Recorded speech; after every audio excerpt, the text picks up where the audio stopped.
Salut à tous. Alors aujourd'hui pour les recettes de Caspo, je vais faire la cuisson des steaks, tout simplement parce que j'en ai marre que les gens ne savent pas cuire des steaks. Soit ils sont trop cuits, soit pas assez cuits, franchement ça ressemble à rien.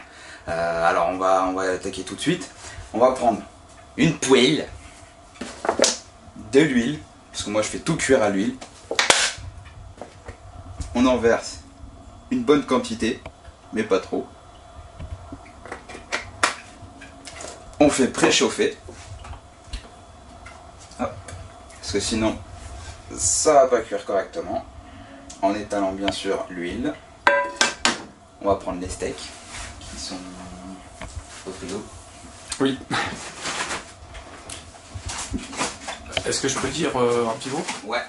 Bon, voilà. En fait, la vidéo de cuisson des steaks est quand même faite en même temps que la cuisson, que la vidéo des préparations des hamburgers présentée par moi. Là, on a juste changé la caméra, donc de caméra. Voilà. Donc, on prend les steaks. On essaie de les ouvrir. Hop. Voilà.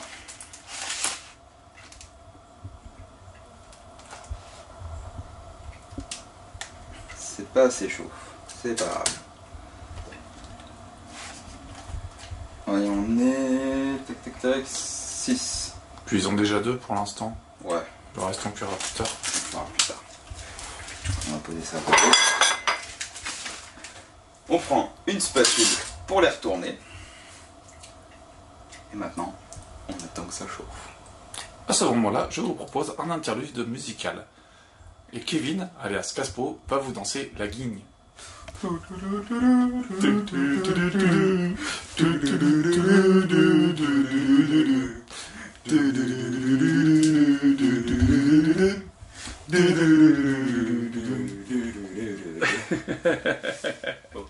arrête de faire les idiots quand même, hein. C'est pas tout, mais ça va pas cuire comme ça les steaks, hein. Alors dès que c'est commencé à crépiter un peu, et ben on les laisse quand même cuire. Donc il faut quand même les retourner de temps en temps, parce que sinon ça brûle. Hop.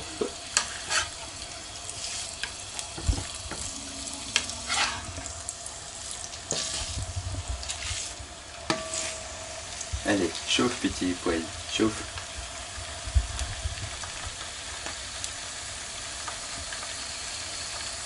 Alors Kevin, petite question pour ceux qui ne savent pas cuire un steak.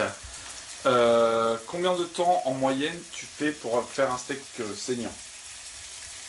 Alors en moyenne, je ne pourrais pas te dire puisque moi je fais à l'œil. Voilà, là c'est là qu'on reconnaît quelqu'un qui sait cuisiner par rapport à quelqu'un qui ne sait pas cuisiner.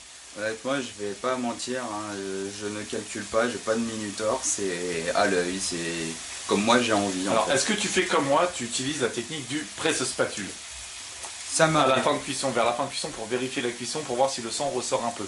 Oui, ça m'arrive. D'accord. Est-ce qu'on pourra le faire voir aux gens ce qui doit se faire logiquement? Voilà, en fin de cuisson. Tout à fait. Ok, d'accord. Donc là, je les ai même mis un peu trop fort, donc il faut les retourner quand même assez souvent, parce que sinon, ça va vraiment brûler. Donc à savoir qu'il y a quand même plusieurs niveaux de cuisson.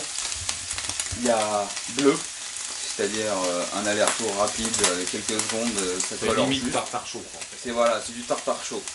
Il y a à point, donc là c'est un peu plus cuit, mais c'est quand même un peu bleu à l'intérieur. Bien cuit, c'est pour moi une horreur sur une viande rouge, mais il y en a qui aiment, c'est assez bizarre. Et tu oublies la cuisson saignante avant le... Saignante, effectivement. La Là, cuisson que l'on fait normalement pour les hamburgers. Voilà, tout à fait. Voilà, alors donc la célèbre technique du presse-spatule qui permet d'étaler le steak haché et qui permet également de voir si le sang ressort et si la cuisson est bonne. C'est ça qui est dit. Tout à fait. Et là, je pense que c'est pas trop mal. Je vais prendre pour quelques petites secondes.